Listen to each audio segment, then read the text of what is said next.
할렐루야. 오늘도 고난주간 새벽기도에 함께 하시는 우리 성도님들을 축복합니다. 시간 우리가 마음을 다하여서 우리의 믿음의 고백을 주님께 올려드리도록 하겠습니다.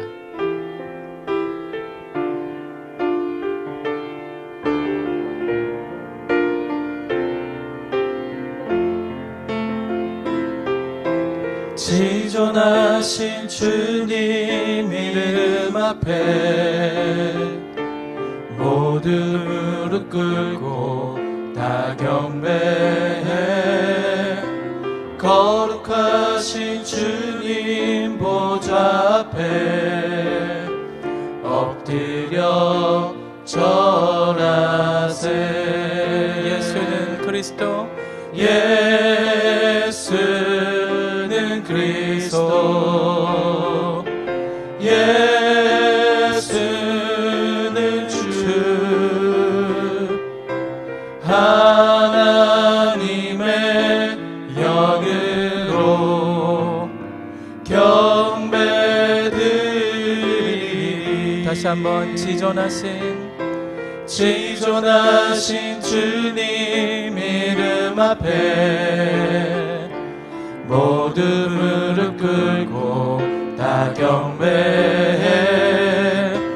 거룩하신 주님 보좌 앞에 엎드려 절하세. 고백하겠습니다. 예수는 그리스도, 예수는 그리스도, 예수는 주 하나님의 영으로 경배드리리. 다시 한 번 더. 예수는 그리스도, 예수는 그리스도, 예수는 주 하나님의 영으로 경배드리리. 나의 죄를 씻기는 예수의 피밖에 없네. 다시 정케하기도 예수의 피밖에 없네. 예수의 흘린 피 날 이게 하오니 귀하고 귀하다. 예수의 피밖에 없네. 나를 정케하기는 예수의 피밖에 없네. 사죄하는 증거도 예수의 피밖에 없네. 예수의 흘린 피 날 이게 하오니 귀하고 귀하다. 예수의 피밖에 없네.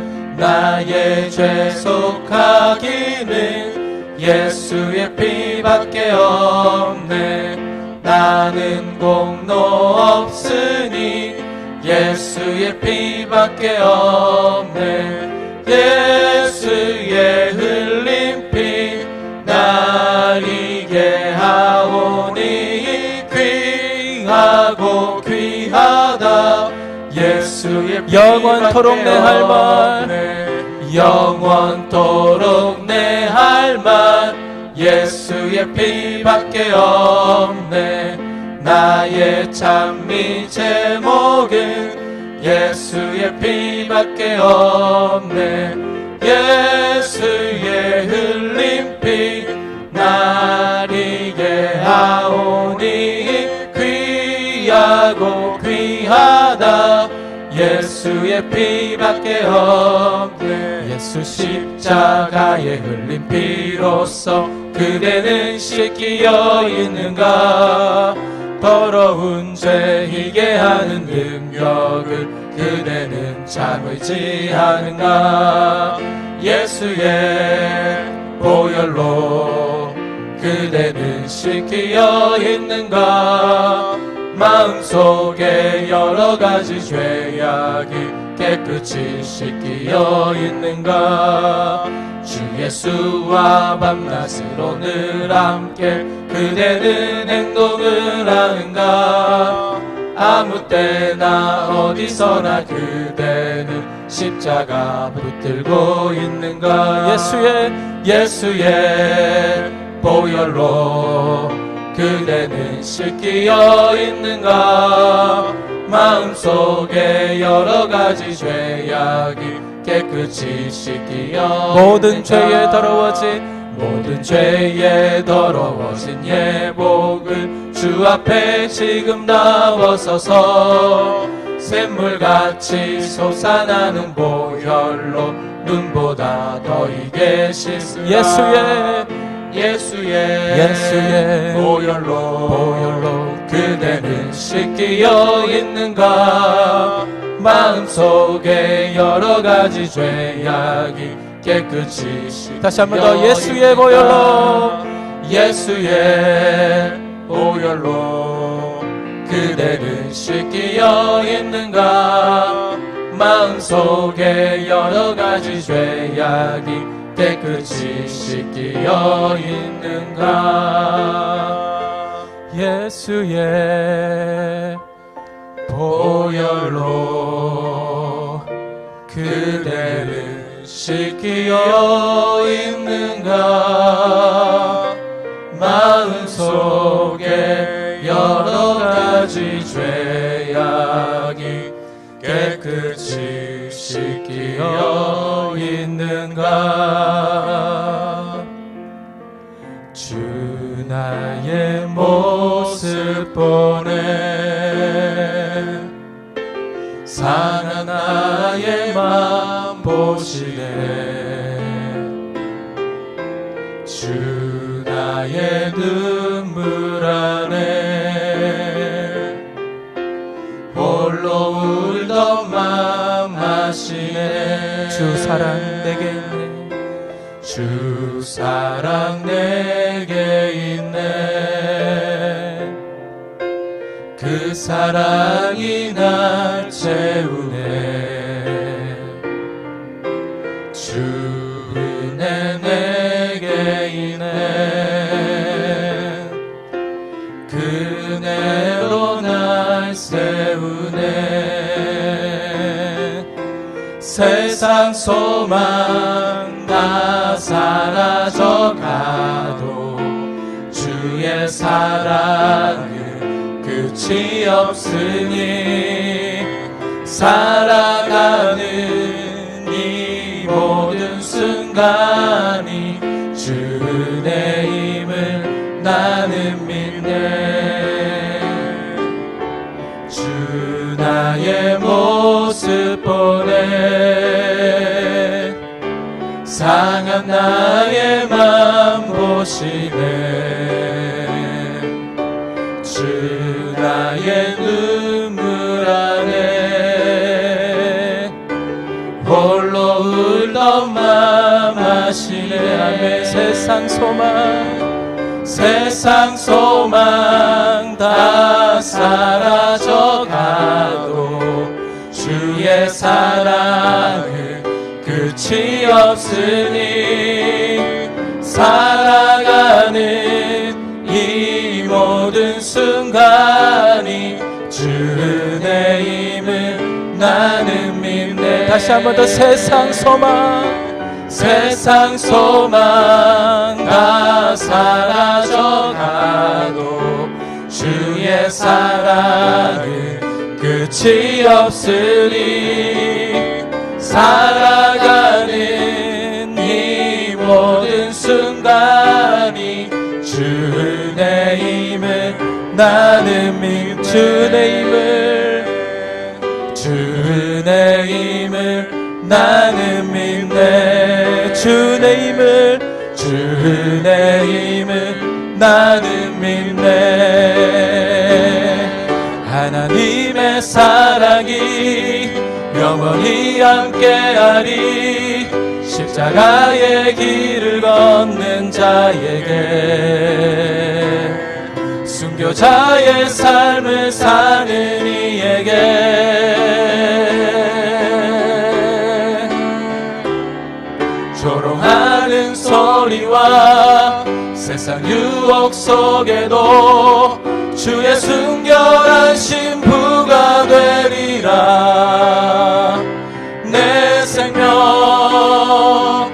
주님께 드리리. 다시 한번 고백합시다. 하나님의 사랑이 영원히 함께하리. 하나님의 사랑이 영원히 함께하리. 십자가의 길을 걷는 자에게, 순교자의 삶을 사는 이에게,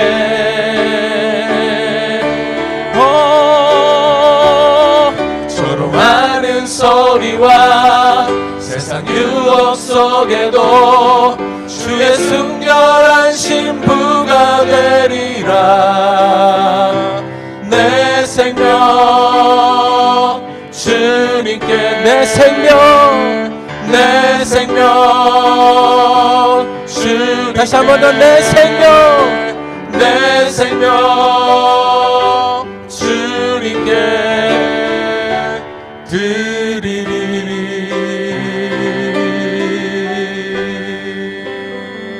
아멘. 오늘도 말씀을 통하여 하나님 우리에게 놀라운 은혜를 허락하여 주옵소서. 십자가의 그 은혜와 사랑을 깨닫는 시간 되게 하시고, 주님이 가신 그 길을 우리도 기꺼이 걸어갈 수 있는 하나님 아버지 큰 결단이 있는 시간이 되게 하여 주옵소서. 우리 한번 이 시간 다 함께 오늘 예배를 위하여, 기도회를 위하여 함께 기도하도록 하겠습니다. 아버지 하나님, 은혜를 감사합니다. 주님의 사랑이 언제나 우리와 함께 하심을 믿습니다. 주님의 그 사랑은 결코 지지 않는 줄 믿습니다. 오 하나님 아버지, 주님이 가신 그 십자가의 길을 주여 하나님 순교하는 마음으로 하나님 걸어갈 수 있게 하여 주옵소서. 주님 아버지 하나님 시간 있습니다. 오 하나님 아버지 말씀을 통하여 함께 하여 주옵소서.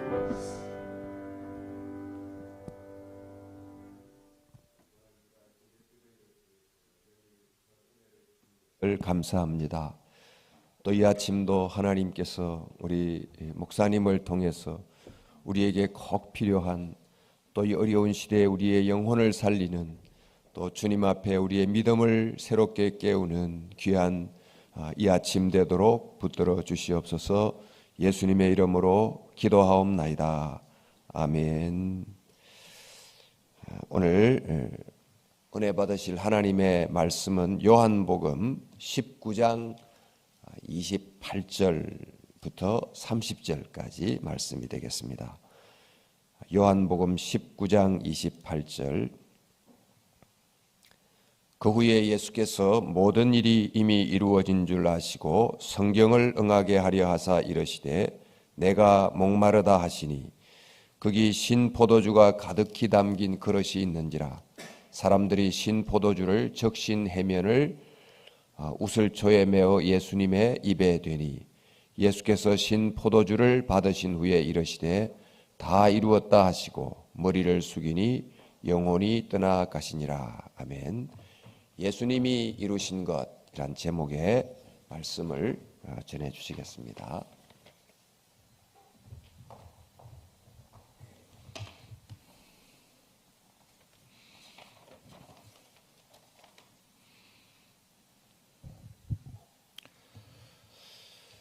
예수님께서 외부의 음모와 내부의 배신으로 말미암아 불의한 재판에 넘겨졌습니다. 불의한 이유는 여러 가지가 있습니다. 일단 그 재판이요, 규정과는 다르게 밤에 열렸습니다. 그리고 억지 죄목을 갖다 붙였습니다. 증인들 여러 사람들이 나타났지만 하나도 일치하지가 않았습니다. 그 외에 다른 이유들도 있는데요. 이러한 불의한 재판 끝에 결국은 십자가 판결을 받았습니다. 십자가 처형, 당시에 있었던 사람들이 생각할 수 있었던 가장 최악의, 또 가장 고통스러운 그런 처형 방법이었습니다. 십자가 처형법은요, 그 로마가 이제 많이 보급하긴 했지만 로마에서 시작된 것은 아니었습니다. 베니게라고 하는 곳에서 시작이 됐는데요. 이스라엘의 북쪽에 있는 그러한 나라였습니다. 두로, 시돈 이러한 익숙한 지명이 거기 베니게에 속한 것이었습니다. 그리고 북아프리카에 있던 카르타고라는 곳에서도 동시에 시작이 됐습니다. 어쨌거나 로마 제국에 의해서 많은 사람들이 십자가 처형을 당했는데요. 그중에 예수님의 십자가 처형이 가장 유명하지요. 이것이 왜 잔인하냐면요, 벌써 채찍질을 당할 때부터 사람이 반 죽어가기 시작하기 때문입니다. 그냥 채찍이 아닙니다. 가죽끈 중간중간에다가 여러 가지 갖다가 이렇게 박아놓습니다. 쇠를 박아놓고요, 징을 박아놓는 거죠. 그리고 또 이제 뼈 조각을 갖다가 끼워 넣어서요, 채찍을 휘두를 때 사람 몸에 박히게 되어 있습니다. 그리고 잡아당기면 살점이 투둑 끊어지는 것이지요. 그리고 그 형틀을 죄수가 직접 쥐고 형장까지 가게 되어 있습니다. 예수님께서는 그 채찍질 당하실 때 얼마나 많이 피를 흘리시고 또 힘이 빠졌는지 그 형장까지 직접 가져가기 힘들 지경이었습니다. 그래서 도와주는 사람이 있을 수밖에 없었지요. 못 박힐 때 사용되는 못은요, 커다란 나무 못이 주로 사용됐습니다. 그 나무 못은 나무를 깎아서 기름을 절여 갖고선 아주 부러지지 않게 쇠처럼 단단하게 만든 못이었습니다. 그리고 이 두 손 발에 못을 박았는데요, 주로 손목에 이렇게 그 못을 박았습니다. 왜 손목에다 박았느냐? 그래야지 나중에 이 사람이 죄수가 힘이 빠져서 몸이 축 처질 때 그 손바닥이 찢어지지 않고 잘 걸려있기 때문입니다. 이 십자가 처형이 고통스러운 것은요, 그 고통의 순간이 계속 몇 시간 아니 며칠 동안 지속되기 때문입니다. 호흡이 곤란합니다. 힘이 빠지기 때문에 점점 그 호흡을 마음대로 할 수가 없습니다. 하면서 그 고통스러운 순간을 몇 날 며칠 동안 계속 해야 한다는 것 생각해 보시기 바랍니다. 물론 예수님처럼 많은 피를 흘리고 정말 체력이 너무너무 약해진 사람은 단 몇 시간 만에 숨을 거두기도 하지만 보통은 사나흘씩 그렇게 매달려 있었다고 합니다. 심한 경우에는요, 아직 죽지도 않았는데 새들이 와서 그 두 눈을 쪼고 살점을 뜯어 먹었다고 합니다. 그리고 예수님이 그렇게 당한 것으로 우리가 알고 있는데요, 이제 그 명줄이 길어서 숨을 거두지 않고 있는 사람은 이제 로마 병정이 창을 찔러서 그리고 도끼로 또는 이제 망치로 그 무릎을 찍어서 그 온몸에 남아있던 피와 물을 다 흘리게 한 후 결국은 끝장을 내는 그러한 잔인한 처형입니다. 예수님도 이미 돌아가셨는데 혹시나 싶어서 로마 병정이 그렇게 했던 것을, 창으로 옆구리를 찔렸던 것을 우리는 알고 있습니다. 성경에서는요, 나무에 달린 자는 최고의 저주를 받은 것이라고 사실 묘사를 하고 있습니다. 구약성경 신명기 21장 22절과 23절이 이렇게 말을 합니다. 사람이 만일 죽을 죄를 범함으로 네가 그를 죽여 나무 위에 달거든 그 시체를 나무 위에 밤새도록 두지 말고 그날에 장사하여 내 하나님 여호와께서 네게 기업으로 주시는 땅을 더럽히지 말라. 나무에 달린 자는 하나님께 저주를 받았음이니라. 이렇게 말하고 있습니다. 여러분 무섭지 않습니까? 사실은요, 이 이유 때문에 이슬람교 사람들이 예수님을 구원자로 인정하지 않는 겁니다. 아니, 그렇게 하나님 말씀인 구약 성경에 나무에 달린 자는 하나님의 저주를 받은 거라고 쓰여져 있는데 저주를 받은 자가 어떻게 일려 구원자가 되냐라고 말을 하는 것입니다. 여러분, 그래서 말이 되는 겁니다. 왜인 줄 아십니까? 우리 인류가, 우리 죄인이 그렇게 저주를 받아야 되는 것을 바로 예수님이 대신 당하신 겁니다. 저주받은 건 맞습니다. 예수님이 대신 우리를 위해서 십자가에서 그 피를 흘리심으로써 저주를 받으신 겁니다. 예수님께서 십자가에 달리셔서 7번의 말씀을 하셨다라고 하죠. 흔히 가상 7원이라고 합니다. 십자가 위에서의 7가지 말이라는 것이죠. 제 1원이 무엇입니까? 누가복음 23장 34절 나와 있는데요. 아버지, 저들을 사하여 주옵소서. 예수님은 마지막 죽어가는 순간까지도 용서하시고 사랑하셨습니다. 제 2원은 누가복음 23장 43절인데요. 오늘 네가 나와 함께 낙원에 있으리라. 예수님의 한편에 있었던 강도에게 주신 약속입니다. 여러분, 그 강도는요, 정말 그 인생, 그 무엇하고 비길 수 없는 마지막 대역전극을 펼쳤습니다. 마지막 순간에 주님을 향한 그 미세하지만 진실한 신앙 고백을 함으로써 천국을 약속받았기 때문입니다. 제 3호는 요한복음 19장 26절입니다. 여자여 보소서 아들이니이다. 자기가 사랑하는 막내 제자 사도 요한에게 예수님께서 그 어머니 마리아를 의탁하는 장면입니다. 실제로요, 그 요한은 이제 마리아를 어머니처럼 평생 모시고 살았다라고 전승이 말하고 있습니다. 밤모섬에 유배되고 그다음에 풀려나서도요, 이 요한은 마리아를 모시고 살았고요. 그리고 에베소에 가면은 실제로 사역을 했었던 사도 요한이 일했었던 에베소에 가면요, 요한의 무덤 또 기념교회도 있고요. 그리고 마리아의 무덤도 있습니다. 뭐 정말인지는 모르지만 어쨌거나 그렇게 같이 있었다라는 것입니다. 제 4호는 마태복음 27장 46절입니다. 엘리 엘리 라마 사박다니. 나의 하나님, 나의 하나님, 어찌하여 나를 버리셨나이까. 여러분, 이 십자가 사건은요, 하나님으로부터 예수님이 버림받은 사건입니다. 거의 버림받은 게 아니라 실제로 버림받은 사건입니다. 예수님께서 그렇게 버림받았기 때문에 그 반대로 우리들은, 죄인 우리들은 하나님의 아들과 딸로 입양되었습니다. 제 5호는 요한복음 19장 28절입니다. 내가 목마르다. 맥스 루케이도라고 하는 유명한 미국의 목사는요, 이 장면을 우주적인 역설이라고 했습니다. 왜 그랬습니까? 생명수이신 예수님께서 목말라 하셨기 때문입니다. 정말 역설이 아닐 수가 없는 겁니다. 그리고 제 6원이 바로 다 이루었다입니다. 요한복음 19장 30절에 나와 있습니다. 그리고 마지막 제 7원이 누가복음 19장 46절에 있는데요. 내 영혼을 아버지 손에 부탁하나이다입니다. 아침 9시쯤 십자가에 달리신 예수님, 오후 3시쯤에 숨을 거두셨습니다.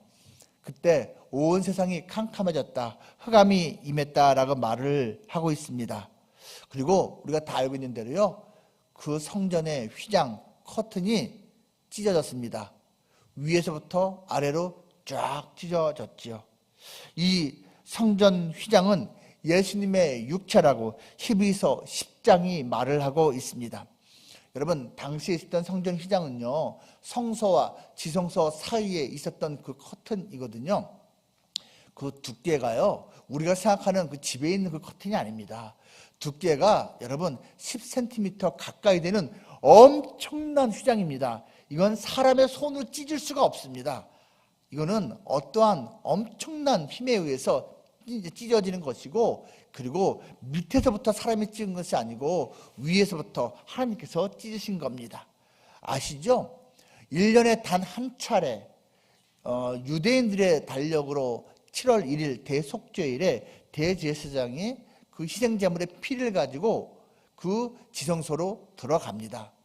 그리고 그 율법궤 뚜껑 위에다가 피를 뿌리면서 모든 이스라엘 백성들의 죄를 사하는 간구를 하는 것입니다. 그런데 이제 더 이상 그 휘장이 필요 없습니다.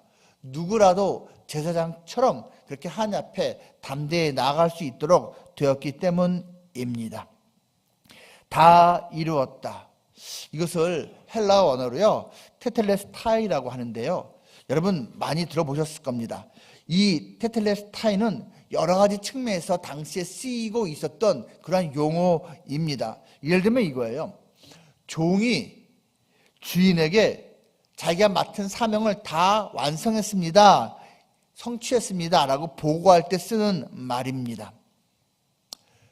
예수님이 하나님으로부터 보냄받았습니다. 어저께 우리가 살펴보았는데요, 요한복음 17장 21절, 23절, 25절에서 반복해서 예수님 말씀하십니다. 하나님이 나를 보내셨다, 하나님이 나를 보내신 것을 너희가 믿었다. 여러분, 그 보내다 라는 단어가 고대 로마어로, 라틴어로 미시오잖아요. 여기에서 미션이라는 단어가 나왔잖아요. 우리는 기독교인이기 때문에 흔히 선교라고 그렇게 번역을 하지만 일반적으로는 사명입니다. 미셔너리 하면 선교사지만 일반적인 용어로 하면 사명자인 것이지요. 그 사명자로서 주인이 지시한 것, 명령한 것, 그것을 완성했을 때 바로 테텔레스타이라고 그 종은 보고를 하는 것입니다. 또 이 말은요, 제사장이 하나님께 바치는 제물을 이리저리 살펴본 다음에 흠이 없다라고 선포할 때 쓰는 말입니다. 6월절에도 당연히 많은 양들이 제물로 하나님께 바쳐졌습니다. 흠이 없어야 되지요. 그것은 레위기 율법 규정에 의해서 반드시 그렇게 되어야 합니다. 그런데요, 단순히 제물에만 흠이 없는 것이 아니고요, 사실은 그 제사를 집도하는 제사장도 흠이 없어야 됩니다. 근데 우리는 알다시피 예수님이 제사장으로 자기 자신을 제물로 삼아서 하나님께 제사를 드린 겁니다. 제사장으로서도 흠이 없는 예수님, 제물로서도 흠이 없는 예수님이셨습니다. 흠이 없다라는 말은 죄가 없다라는 얘기입니다. 오직 예수님만이 흠 없는 완전하신 사람이셨습니다. 죄 없는 분이셨습니다. 이 테텔레스타이는요, 또한 화가가 작품을 완성했을 때 그렇게 말하는 용어입니다. 우리는 막 찍어내는 상품이 아니죠. 우리는 한 사람 한 사람 하나님의 소중한 작품입니다. 이 작품이 완성된 다음에요, 화가는 거기에 사인을 합니다. 낙관을 딱 찍습니다. 여러분, 그 낙관이 있고 없고에 따라서 그 가치가 엄청난 차이가 납니다. 근데 우리에게는 두 개의 낙관이 찍혀 있습니다. 하나의 낙관은요, 창조주 하나님의 형상입니다. 다른 그 어떤 것도 이런 낙관이 없습니다.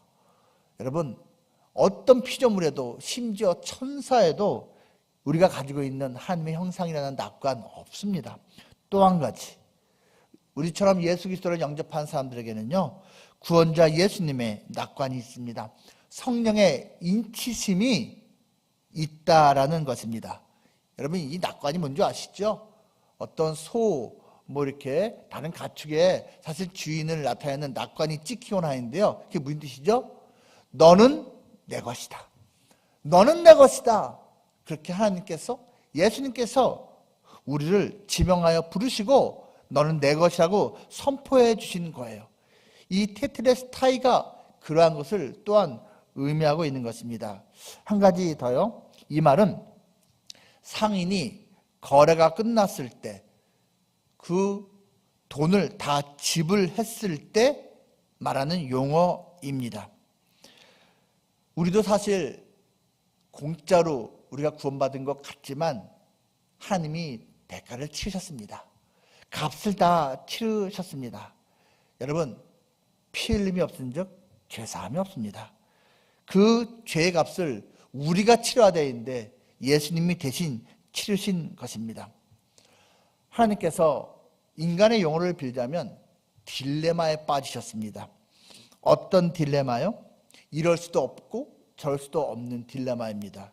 이게 무슨 말이냐면요, 하나님이 너무너무 사랑하는 인간이 죄를 지었습니다.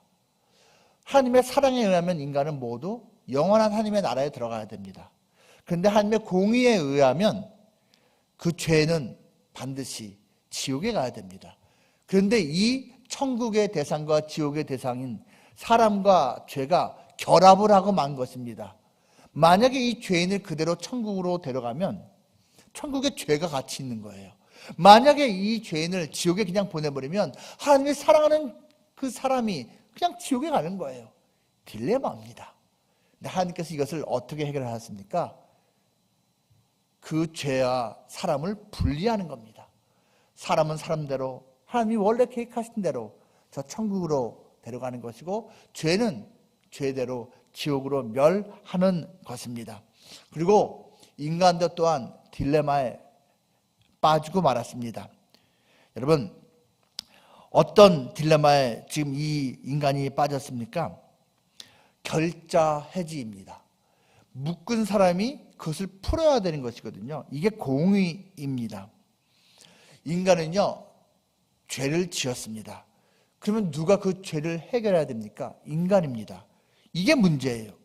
인간은 죄를 지음으로써 죄의 문제에 책임은 갖고 있는데 그것을 해결할 능력이 없는 거예요. 책임은 있는데 능력은 없는 딜레마입니다. 그런데요, 하나님은요, 죄의 문제를 해결할 능력이 있습니다. 근데 하나님께는 책임이 없습니다. 하나님이 책임을 대신해서 그 문제를 해결해 줄 수가 없는 거예요.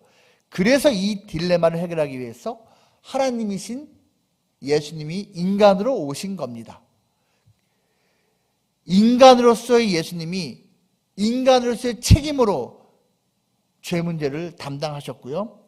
하나님으로서의 예수님이 하나님으로서 그 죄 문제를 그 능력으로 해결하신 겁니다. 죄 문제를 해결할 능력, 그 죄의 대가 지불, 죄값을 지불할 책임이 인간에게 있고 능력은 하나님께 있기에 바로 우리의 구원자는 반드시 하나님이시며 동시에 반드시 예수님이어야 하는 것입니다. 그 예수님이 그래서 모든 것을 다 이루신 것이지요. 이것은 우리 인간의 측면에서 보면 공짜입니다. 하지만 진정한 의미에서 공짜는 아니고 하나님이 대가를 치르신 것이지요. 제가 미국에서 잠깐 이제 살았는데요. 제가 살던 도시에서는요, 물값, 수도세가 공짜였습니다. 수도세를 내지를 않았어요. 그냥 펑펑 하루 종일 쓰고도 돈을 10원도 안 냈습니다. 왜 그럴까요? 그 누군가가 그것을 지불했기 때문입니다. 여러분, 공짜로 받는다고 해서 그것을 싸구려로 생각하면 안 됩니다. 왜 하나님께서 공짜로 우리에게 구원을 베푸셨습니까? 우리가 그 무엇을 대가로 치르고선 얻어낼 수 있는 것이 아니기 때문입니다. 너무나 비싼 것이기 때문입니다. 그래서 차라리 공짜로 주신 겁니다. 그것을 은혜라고 합니다. 그 하나님의 은혜를 우리가 함부로 낭비하면 안 될 것입니다. 이미 다 값이 치러졌습니다. 어떤 사람들은 잔금이 남았다라는 식으로 말을 합니다. 하나님이 값을 냈지만 잔금이 좀 남아있으니까 율법을 지켜야 한다고, 행위로서 도덕을 잘 준수해야 된다고, 잔금을 치러야 한다고, 그래야지 완성된 것이라고 그렇게 말을 합니다. 거짓입니다. 여러분, 천국행 티켓, 그 구원 티켓은요, 이미 완전하게 값이 치러졌습니다. 나의 공로는 없습니다. 내가 지불할 것은 없다라는 이야기입니다. 예수님이 다 이루셨습니다. 내가 내 공로, 그 의를 내세워서 어떤 자격으로 하나님으로부터 받아낸 것이 아닙니다. 이미 예수님께서 다 이루신 것입니다. 그래서 이것을 복음이라고, 굿뉴스라고 하는 것입니다. 영원한 이 해결책이 우리에게 공짜로 주어진 것입니다. 종교와 복음의 차이가 바로 여기에 있습니다. 종교는 내가 해야 할 것을, 너 이거 해야 돼, 그래야지 네가 천국 갈 수 있어, 네가 그래야지 하나님의 자녀가 될 수 있어, 이런 것을 알려주는 것, 이게 종교입니다. 복음은 예수님이 이미 나를 위해 그 모든 것을 다 행하셨다, 다 이루셨다라는 것이 복음입니다. 그것을 알려주는 것이 복음이라는 것입니다. 예수님이 다 이루셨습니다. 그 사명을 다 이루셨습니다. 구원을 다 이루셨습니다. 이것을 조금만 더 구체적으로 살펴보려고 합니다. 하나님 말씀, 성경 말씀이 이것을 어떻게 말하고 있는지 조금만 더 살펴보겠습니다. 예수님께서 이것을 다 이루셨음을 이미 본인도 알고 계셨습니다. 그래서요, 요한복음 17장 4절에서 이렇게 말을 합니다. 아버지께서 내게 하라고 주신 일을, 이거 사명이라고 했죠? 내가 이루어 아버지를 이 세상에서 영화롭게 하였사오니. 예수님은 스스로 알고 계셨습니다. 그리고 오늘 읽은 본문에서도 그것을 반복해서 말하고 있습니다. 요한복음 19장 28절에서 말하죠. 그 후에 예수께서 모든 일이 이미 이루어진 줄 아시고 말하고 있고, 마지막 최종 선포가 30절에 나오는 것입니다. 다 이루었다. 이루어진 건데 선포를 30절에서 이렇게 하고 있는 것입니다. 조금 더 구체적으로 살펴보면 주님께서 무엇을 다 이루신 것일까요? 첫째로 하나님의 약속을 이루셨습니다. 하나님이 약속해 주신 것이 드디어 예수님을 통해서 다 성취됐다는 것입니다. 이것은 창세기 3장 15절 말씀에서 처음 시작이 됩니다. 이렇게 말하고 있습니다. 내가 너로 여자와 원수가 되게 하고 네 후손도 여자의 후손과 원수가 되게 하리니 여자의 후손은 네 머리를 상하게 할 것이요 너는 그의 발꿈치를 상하게 할 것이니라 하시고. 여러분, 우리 이거 다 기억하고 있죠? 원복음이라고 합니다. 원시복음이에요. 첫 번째 하나님의 구원 약속입니다. 죄를 지은 우리 인류의 대표 아담과 하와에게 하나님께서 구원 약속을 주십니다. 여자의 후손, 그가 뱀의 머리를 상하게 합니다. 여러분, 그냥 인류의 후손이 아닙니다. 남자의 후손이 아니고 여자의 후손이라고 말하고 있습니다. 이것에 대해서요, 창세기 22장 17, 18절이 또한 다시 한번 설명을 하고 있는데요. 이렇게 말하고 있습니다. 그 이삭을 바치는 시험을 통과한 아브라함에게 하나님께서 선포해 주신 겁니다. 내가 네게 큰 복을 주고 네 씨가 크게 번성하여 하늘의 별과 같고 바닷가의 모래와 같게 하리니 네 씨가 그 대적의 성문을 차지하리라. 또 네 씨로 말미암아 천하 만민이 복을 받으리니 이는 네가 나의 말을 준행하였음이니라 하셨다 하니라. 여기서 네 씨 세 번이나 반복되는데, 여러분 이 씨라는 단어가 복수형이 아니고 단수형이라는 거 다 알고 계시지요? 바로 한 명을 지칭한 겁니다. 여자의 후손도 한 명이고요, 네 씨도 한 명입니다. 바로 예수 그리스도입니다. 그 대적의 성문을 차지한답니다. 여러분 보십시오. 어떤 도시를 정복할 때요, 고대 사회에서는요, 최종적으로 그 도시를 정복한 그것을 어떻게 표현하냐, 성문을 정복했다는 표현으로서 나타낸 겁니다. 성문을 차지하면요, 그 도시를 정복한 거예요. 예수님께서 마귀와의 싸움에서 완전히 승리하실 것을 또한 말하고 있는 것입니다. 이것이 구체적으로 역사 속에서 어떻게 여자의 후손 약속이 또한 성취되었습니까? 마태복음에서 너무나 잘 말해주고 있는데요. 마태복음 제1장 16절 말씀 보시기 바랍니다. 야곱은 마리아의 남편 요셉을 낳았으니 마리아에게서 그리스도라 칭하는 예수가 났으니라. 여러분, 이거 정말 대단한 구절입니다. 잘 보십시오. 이 마태복음 1장은 예수님의 족보가 나오는데요, 다 아신 대로 14대 이렇게 끊어서 표현하죠. 그런데 여기에서 묘사되는 방식은 법칙처럼 반복됩니다. 남자가 낳고, 남자가 누굴 낳고예요. 계속 그렇게 남자가 낳는다고 되어 있는데, 여자 이름이 여러분 다말, 라합, 또 우리아의 아내 이렇게 반복되어 나오는데요, 여자가 여기 끼어 있을 때는 이 남자가 그 여자에게서 누구를 낳고 이렇게 되어 있어요. 그런데 네 번째 여자 이름 나오는 마리아가 나올 때는요, 지금 형식이 달라요. 다시 한번 보시기 바랍니다. 야곱은 마리아의 남편 요셉을 낳았으니, 그럼 그 다음은 어떻게 돼야 되냐면 요셉이 마리아에게서 예수를 낳았다 이렇게 해야 돼요. 요셉이 마리아를 통해서 예수를 낳았다라고 해야지 앞에 있는 형식과 똑같은 거예요. 근데 맨 마지막 문장만 달라요. 여기선 요셉이 낳았다는 말을 쓰지 않습니다. 야곱은 마리아의 남편 요셉을 낳았고, 그 다음에 마리아에게서 예수가 나셨다라고 말합니다. 그래서 여자의 후손입니다. 여러분, 마태복음 2장에 보면요, 반복해서 아기와 그의 어머니, 아기와 그의 어머니, 아기와 그의 어머니 반복되어 나오거든요. 한 번도 요셉과 그의 아내, 요셉과 그의 아들이라고 표현되어 있지 않습니다. 한 번도 요셉의 아들이라고 묘사 안 한다고요. 무조건 아기와 그의 어머니입니다. 이것에 대해서는요, 또한 갈라디아서도 잘 말해주고 있거든요. 바울이 지은 갈라디아서 4장 4절 말씀에서 이렇게 말합니다. 때가 참에, 여기서 때가 참에는 하나님이 약속하신 여자의 후손의 그 때가 참에 하나님이 그 아들을 보내사 여자에게서 나게 하셨다라고 말을 하고 있습니다. 여자의 후손을 염두에 두고 그렇게 성령 감동받은 그 사도 바울이 여자의 후손임을 강조하고 있는 것입니다. 이 약속이 기록된 책을 우리는 성경책이라고 합니다. 구약과 신약이지요.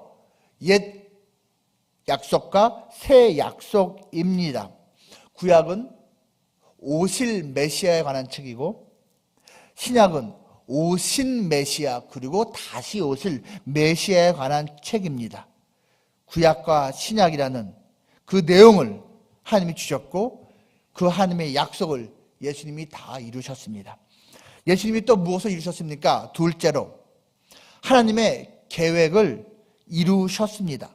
하나님이 계획한 것을 다 이루셨어요. 여러분, 하나님에게는 다 계획이 있습니다. 그걸 이루시는 거예요. 로마서입니다. 로마서 제5장 17절부터 19절입니다. 이렇게 말을 합니다. 한 사람의 범죄로 말미암아 사망이 그 한 사람을 통하여 왕노릇하였은즉 더욱 은혜와 의의 선물을 넘치게 받는 자들은 한 분 예수 그리스도를 통하여 생명 안에서 왕노릇하리로다. 그런즉 한 범죄로 많은 사람이 정죄에 이른 것 같이 한 의로운 행위로 말미암아 많은 사람이 의롭다 하심을 받아 생명에 이르렀느니라. 한 사람이 순종하지 아니함으로 많은 사람이 죄인 된 것 같이 한 사람이 순종하심으로 많은 사람이 의인이 되리라. 여러분, 이것이 대표성의 원리라는 것 다 알고 계시지요? 우리는 흔히 이렇게 생각합니다. 아니, 나는 알지도 못하는데 우리 조상 아담, 그가 하나님께 불순종해서 죄를 짓고 우리 후손까지도 죄인이 됐다고 하는데 나는 억울해. 왜 그 한 사람이, 그 사람이 뭐라고? 여러분, 억울한 마음이 들 수도 있습니다. 그럼 그 뒷구절은요. 나는 아무 공로 세운 것도 없고 자격도 없는데 한 사람, 제2의 아담, 제2의 인류 대표 예수 그리스도에 의해서 그의 이루심, 성취로 말미암아서 내가 자동으로 의인이 되었답니다. 이거는 당연합니까? 당연한 거 아니죠. 한 사람 아담으로 말미암아 모든 사람이 죄인이 되었지만요. 한 사람 예수 그리스도로 말미암아 우리가 또한 의인이 된 겁니다. 원상복구된 것입니다. 이 예수 그리스도를 통한 구원 성취가 바로 하나님의 계획이었고 정말로 그것이 다 이루어진 것입니다. 물론 예수님이 육신으로서 이 땅에 오시기 전에도 하나님은 그 퍼즐을 하나하나 맞춰주고 있었습니다. 성막, 성전, 거기에 속해 있는 모든 제사, 제물, 제사장, 선지자, 왕, 그리고 이런저런 절기들, 이 모든 것들이 다 예수 그리스도의 예표 아닙니까? 이 모든 것이 다 사실은 최종적인 퍼즐의 완성을 향해 가는 것이고 그 퍼즐의 완성이 예수 그리스도였던 것입니다. 그 예수님이 이 하나님의 계획을 다 완성하신 것입니다. 마지막 셋째로 예수님께서 또 무엇을 이루셨습니까? 바로 하나님의 사랑입니다. 예수님이 하나님의 사랑을 성취하신 것입니다. 로마서 5장 8절입니다. 우리가 아직 죄인 되었을 때에 그리스도께서 우리를 위하여 죽으심으로 하나님께서 우리에 대한 자기의 사랑을 확증하셨느니라. 여러분, 우리가 때로는 인생이 힘들 때, 속상할 때, 실망스러울 때 하나님께 따집니다. 하나님이 나를 사랑한다고요? 정말이요? 그 증거가 뭔데요? 이렇게 마음을 가질 때도 있습니다. 그때 우리가 기억해야 될 것, 하나님이 우리를 정말 사랑한다는 넘버원 증거는 바로 예수님입니다. 예수님이 나를 위해 죽으셨고 다시 살아나신 것이 바로 하나님이 나를 정말 사랑한다는 가장 확실한 증거인 것입니다. 이것은 성경 이곳저곳에서 말하고 있습니다. 요한 1서 사도 요한이 말합니다. 4장 9절과 10절에서 이렇게 말합니다. 하나님의 사랑이 우리에게 이렇게 나타난 바 되었으니, 하나님의 사랑이 숨겨지지 않았어요? 드러났어요? 하나님이 자기의 독생자를 세상에 보내심은 그로 말미암아 우리를 살리려 하심이라. 사랑은 여기 있으니 우리가 하나님을 사랑한 것이 아니요 하나님이 우리를 사랑하사 우리 죄를 속하기 위하여 화목제물로 그 아들을 보내셨음이라 명백하게 선포하고 있습니다. 한 군데 더 있습니다. 로마서 8장 39절 말씀에서도 사도 바울도 그 하나님의 사랑을 명백하게 선포하고 있습니다. 8장 39절 높음이나 깊음이나 다른 어떤 피조물이라도 우리를 우리 주 그리스도 예수 안에 있는 하나님의 사랑에서 끊을 수 없으리라. 그렇습니다. 하나님의 그 사랑이 예수 그리스도 안에서 얼마나 확고한지 그 어떤 것도 결코 끊을 수 없다라고 말을 하고 있습니다. 앵커였고 또 기자였고 IMBC 사장까지 역임한 조정민 목사님이 책에서 이렇게 표현했더라고요. 예수님께서 구원을 다 이루셨는데 이 예수님이 이루신 구원에는 인간의 공로가 절대로 없다고, 그러면서 이렇게 재미있는 표현을 하셨어요. No mileage. 뭐 마일리지 쌓아갖고선 타는 거 아니라고. No credit. 이거 무슨 어떤 점수 따갖고선 하는 거 아니라고. 그리고 no point. 그 포인트 쌓아서 얻어낸 거 아니라고. 여러분 정말 그래요. 이건 마일리지 쌓는 것도 아니고요. 또 신용 쌓는 것도 아니고요. 그리고 포인트 쌓는 것도 아니에요. 우리의 어떤 공로가 개입될 게 전혀 없다라는 것입니다. 다시 한번 말씀드립니다. 복음은 예수님이 이미 다 이루셨다는 소식입니다. 믿음은 이것을 받아들이는 것입니다. 여러분, 코로나19 그 치료약이 백신이 개발 중입니다라는 소식은 복음이 아닙니다. 마스크가 충분하게 공급되고 있습니다. 이거 복음 아닙니다. 어려움을 겪고 있는 사람들을 위해서 구호금이 이만큼 배포가 됩니다. 이거 복음 아닙니다. 약을 개발하기 위해서 엄청나게 투자를 하고 새로운 지금 시도를 추진 중입니다. 이거 복음 아닙니다. 아직 완성되지 않았기 때문입니다. 나름대로 의미 있는 소식이지만 여러분, 복음은 코로나19 백신이 완성되었고 테스트가 완벽하게 통과되었습니다. 이제 오늘부터 이 약이 공짜로 배포됩니다 라고 될 때 이게 복음인 거예요. 완성된 것이 나눠주는 것, 이게 복음이라는 것입니다. 유명한 수학자요 철학자였던 파스칼이 이런 말을 했습니다. 만약 당신이 하나님을 믿는다면 믿음의 첫 발을 내디딘 것이다. 만약 당신이 하나님이 없다고 믿거나 무능한 하나님을 믿는다면 그것 또한 믿음의 첫 발을 내디딘 것이다. 이 둘 모두는 엄청난 믿음의 첫 발이다. 당신이 어떤 하나님에 대한 믿음을 가지고 살던 모든 사람은 믿음으로 살아가는 것이다. 여러분, 과연 어떤 믿음으로 우리는 살고 있습니까?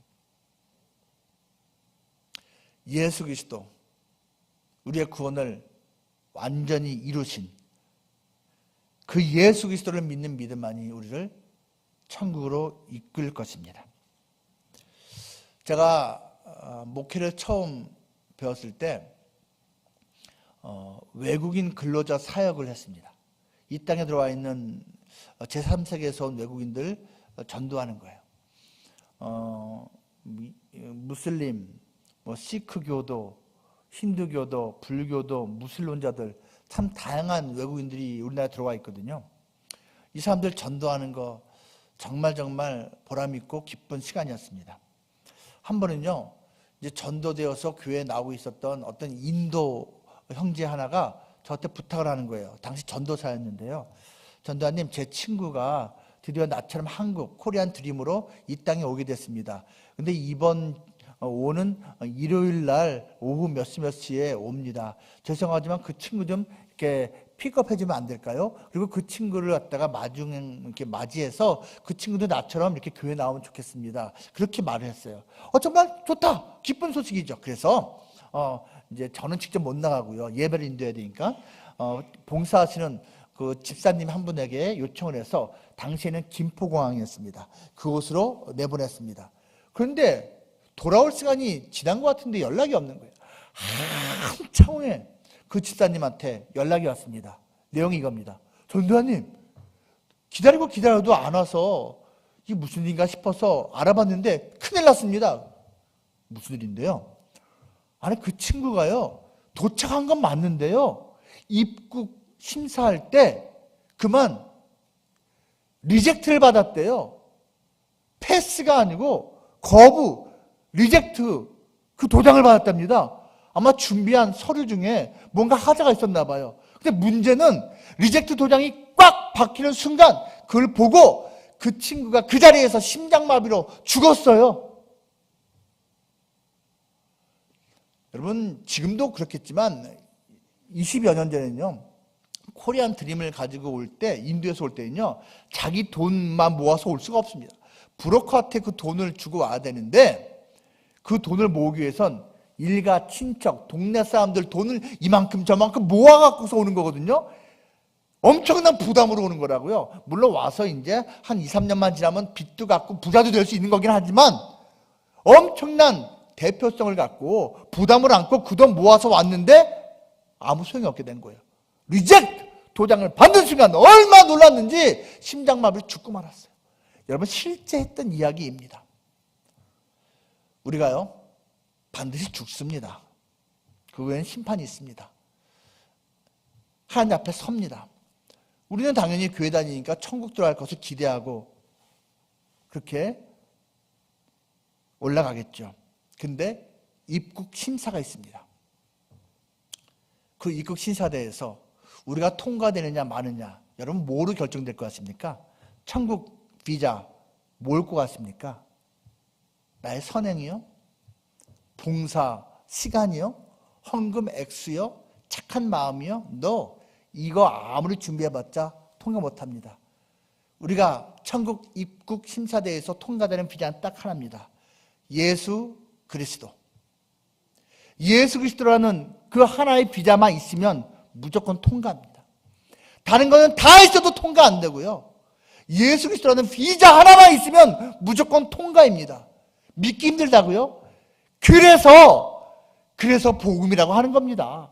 그래서 은혜라고 하는 것입니다.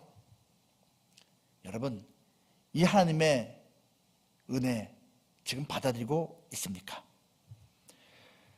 예수님은 하나님의 약속을 다 이루었습니다. 예수님은 하나님의 계획을 다 이루었습니다. 예수님은 하나님의 사랑을 다 이루었습니다. 이 복음을 우리는 믿음으로 받아들였습니까? 이 예수님을 믿음으로 영접하였습니까? 기도하겠습니다. 우리 말씀을 생각하면서 기도하기 원합니다. 이 땅에 오셔서 사역하시고 십자가 죽으심으로써 그 모든 사명을, 구원을 다 이루신 그 예수님을 우리는 정말 제대로 영접하였습니까? 이 예수님 다시 한번 기억하며 영접하신 분은 감사기도 하기를 원합니다. 사랑하는 남편, 아내, 부모님, 자녀가, 형제가, 친구가 아직 이 예수님을 알지 못한다면, 영접하지 못했다면 정말 간절함을 가지고 이 예수님을 영접하게 해달라고 기도하기 원합니다. 예수님 이외의 것으로 혹시 하나님께 인정받고 칭찬받고 천국에 갈 것으로 착각하고 살아왔다면 오늘 이 순간 이미 다 이루신 그 예수님을 꼭 붙들게 해달라고 기도하기 원합니다. 우리 한 목소리로 같이 기도합니다. 아버지, 고맙습니다.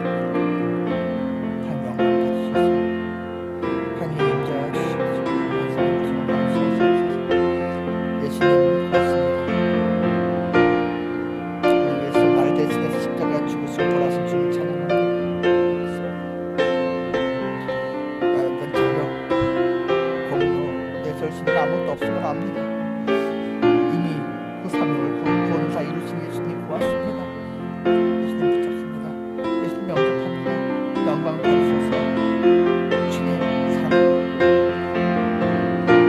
예수님 붙잡고 인생 생명으로 좋은 가게 하소서.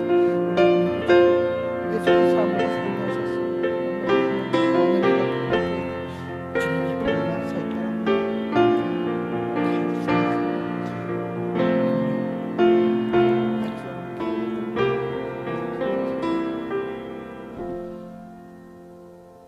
하나님의 그 약속을, 계획을, 사랑을 다 이루신 예수님을 찬양합니다. 예수님 고맙습니다. 나를 대신해서 십자가에 달리시고 저주받으시고 버림받으시고 죽으신 예수님, 그리고 다시 살아나신 예수님, 예수님의 그 공로로 아무 자격 없고 아무 대가도 치르지 못한 제가, 우리 모두가 하나님의 자녀가 되고 하나님의 나라에 들어가게 되었습니다. 고맙습니다. 이 놀라운 복음을 단 한순간도 잊지 않고 살게 하시고 우리 교회가, 대한민국 교회가, 모든 성도가 오직 이 복음만 붙잡고 살아가도록 은혜를 베풀어 주시옵소서. 존귀하신 예수님 이름으로 기도합니다. 아멘.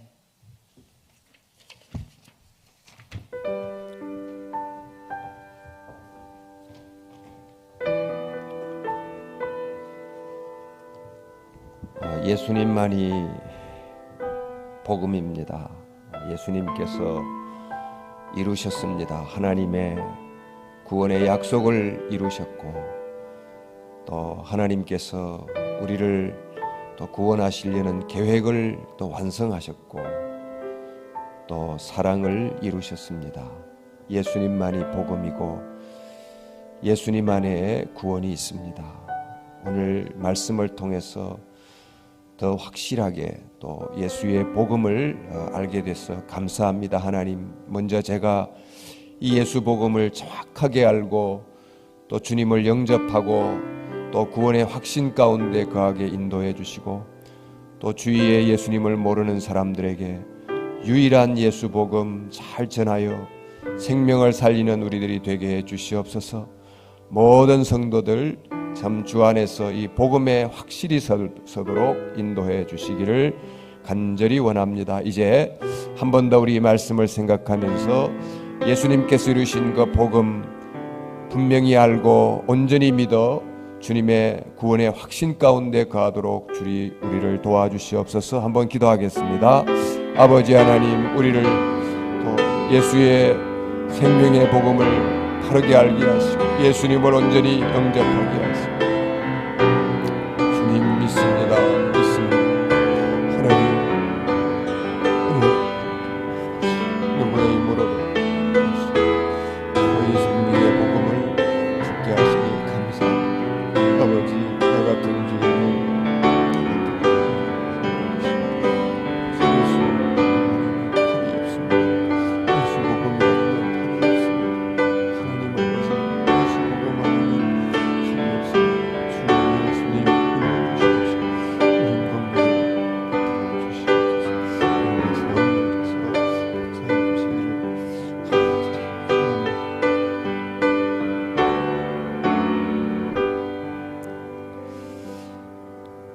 나라를 위해서 기도하시겠습니다. 기도 제목입니다. 코로나19 감염으로 고통받고 있는 환자들과 가족들을 불쌍히 여기시고 치료의 시간들을 잘 견디어 회복되게 하소서. 정부와 지방자치단체가 지원하는 기금이 경제적 어려움을 겪고 있는 사람들에게 위로가 되고 정상적 경제활동을 할 수 있는 마중물이 되게 하소서. 4.15 총선을 앞두고 있습니다. 국민들이 나라를 사랑하는 마음으로 투표하게 하시고 올바른 공약과 정책을 가지고 겸손히 지역사회를 섬기고자 하는 후보자들이 선택되게 하소서. 우리 나라를 위해서 합심해서 기도하겠습니다. 하나님 아버지, 우리에게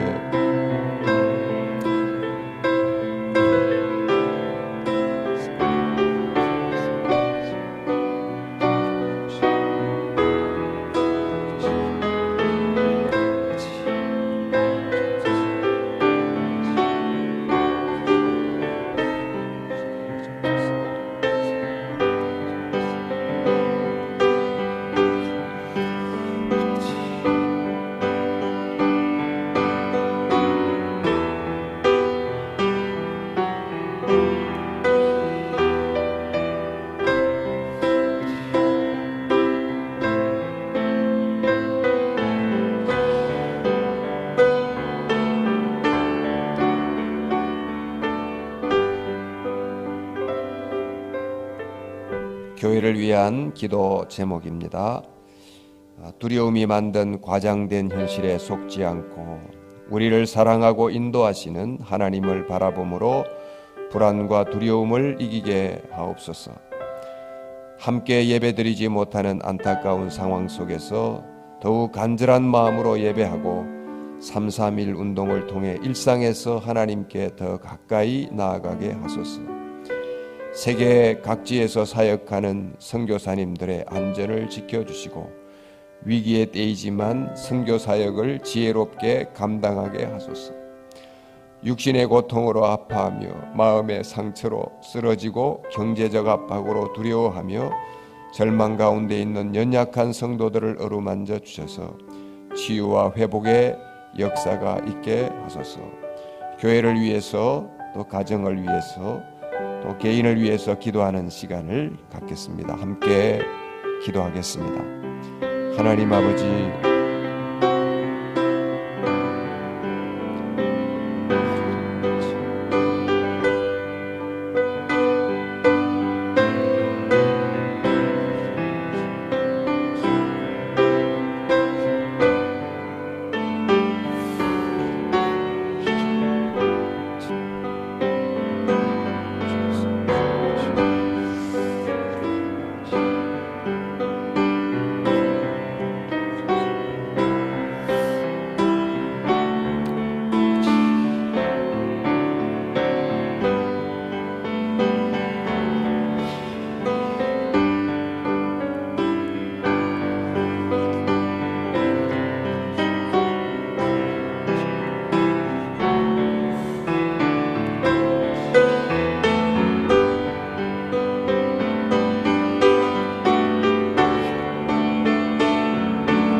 주님